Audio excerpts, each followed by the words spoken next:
नमस्कार दोस्तों, मैं आपका चंदा मामा आपको स्वागत करता हूं अपने चैनल आई एम चंदा मामा पर। और आज हम देखने जा रहे हैं कहानी जिसका नाम है फूलों की भाषा। और चलिए चलते हैं कहानी की ओर। फूलों की भाषा, चंदा मामा की जुबानी। अवनी मैडम चौथी कक्षा में बच्चों को हिंदी की कविता पढ़ा रही थी। कविता इस प्रकार थी: फूलों के संग खिलो तुम, नित नूतन जीवन जी लो तुम। फूलों से दुनिया सुंदर है, इनकी मित्रता में है भाई कुंदन।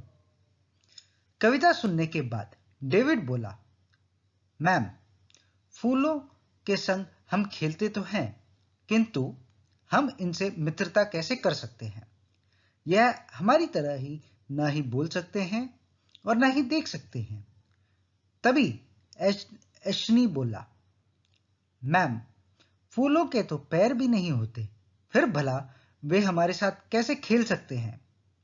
हम उन्हें तोड़कर अपने बालों में लगा सकते हैं और उनकी माला बनाकर उन्हें पहन सकते हैं।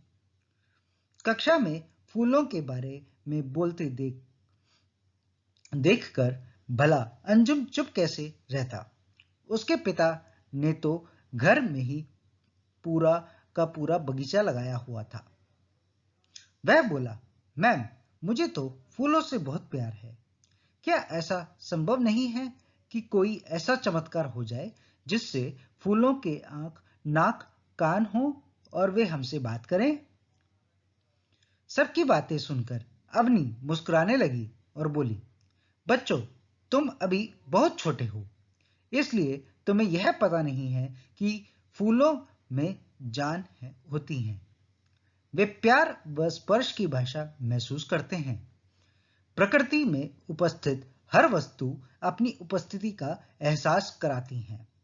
समुद्र, बादल, पेड़ पौधे, चांद तारे सभी मनुष्य के प्रेम का साथ पाकर निखर उठते हैं। लेकिन इन दिनों जनसंख्या इतनी अधिक बढ़ गई है कि लोगों के रहने के लिए मकान ही नहीं है। ऐसे में उनके घरों में पेड़ पौधे व फूलों के होने की कल्पना भी नहीं की जा सकती। जबकि यह सच है कि पेड़ पौधे व फूल व्यक्ति को स्वस्थ बनाए रखते हैं। हरियाली व हरी भरी प्रकृति का साथ पाकर बीमारी इंसान के शरीर में नहीं पनप पाती। तभी ऐशनी बोला, मैम, आप हमें बताइए ना कि हम फूलों को कैसे अपने घर में उगाएं? अवनी बोली, हाँ ऐशनी, यह तुमने बहुत अच्छी बात पूछी है। सुगंधित फूलों के पौधों को घर में उगाना और रोपना बहुत आसान है। इनकी देखरेख में कोई झंझट नहीं है। जब तुम्हारे घर में फूल उगने लगेंगे तो तुम्हें उनसे बिल्कुल अपने भाई बहन की तरह प्यार हो जाएगा। यह सुनकर अंजुम बोला, यस मैम, यह आप बिल्कुल ठीक कह रही हैं। ऐशनी बोला, अब तो मैं भी माता पिता के साथ कई बार अपने बगीचे की देखभाल करता हूँ और उनमें नियमित रूप से पानी भी देता हूँ।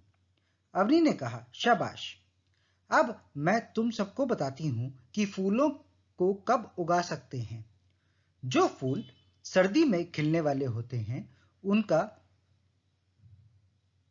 अमूमन सितंबर व अक्टूबर महीने में उगाया जा सकता है, और जो पौधे गर्मी में व बारिश में खिलने वाले होते हैं उनको मार्च से अप्रैल के महीने में उगाया जा सकता है। तभी कक्षा का सबसे नटखट बच्चा अमन बोला, मैम, मुझे तो यह सब सुनने में बहुत मजा आ रहा है। आप यह भी बताइए ना कि हम फूलों के पौधों को कैसे उगाएं? अवनी बोली, बच्चों, पौधे रोपने के लिए पहले मिट्टी की अच्छे ढंग से गुदाई की जाए। उसके बाद उसमें देसी खाद मिला दें। अगर आपके घर के आसपास खाली जगह ज्यादा है तो आप फूलों की मनचाही क्यारियों के आकार में भी उगा सकते हैं। 30 से 45 दिन में पौधे रोपने के लिए तैयार हो जाते हैं। पौधों में नियमित रूप से पानी भी देना चाहिए ताकि वह सही ढंग से पनप सकें। इस पर नीतिका बोली, मैम, कौन से फूल घरों में ज्यादा अच्छे लगते हैं? नीतिका की बात पर अवनी मुस्कुराते हुए बोली, मुझे लगता है कि आज मैं चौथी कक्षा में को नहीं बल्कि बड़े बच्चों को पढ़ा रही हूँ। सच कहूँ तो मुझे बहुत खुशी हो रही है कि आप नन्हे बच्चे फूलों के से इतना प्यार करते हैं। घरों में आप गुलाब, गेंदा, जाफरी, सूरजमुखी आदि उगा सकते हैं। हाँ बच्चों, लेकिन फूलों को कभी बेरहमी से मत उखाड़ना, उनको दर्द का एहसास होगा। सभी बच्चे बोले, यस मैम, अब हमें समझ आ गया है कि फूल हमारे मित्र हो सकते हैं। तभी स्कूल की प्रिंसिपल मेघा सक्सेना ने उनके कमरे में प्रवेश किया और बोली, हाँ बच्चों, फूल सिर्फ हमारे मित्र ही नहीं होते बल्कि उनकी सुगंध व खूबसूरती हमें तरोताजा बनाए रखती हैं। प्रिंसिपल को कमरे में आते देखकर सभी बच्चे उनका अभिवादन करते के लिए खड़े हो जाते हैं। नटखट रोमी बोली, प्रिंसिपल मैम, अवनी मैम की बातें सुनकर तो मेरा मन कर रहा है कि मैं उड़कर घर पहुंच जाऊं और अपने घर में गुलाब का पौधा उगाऊं।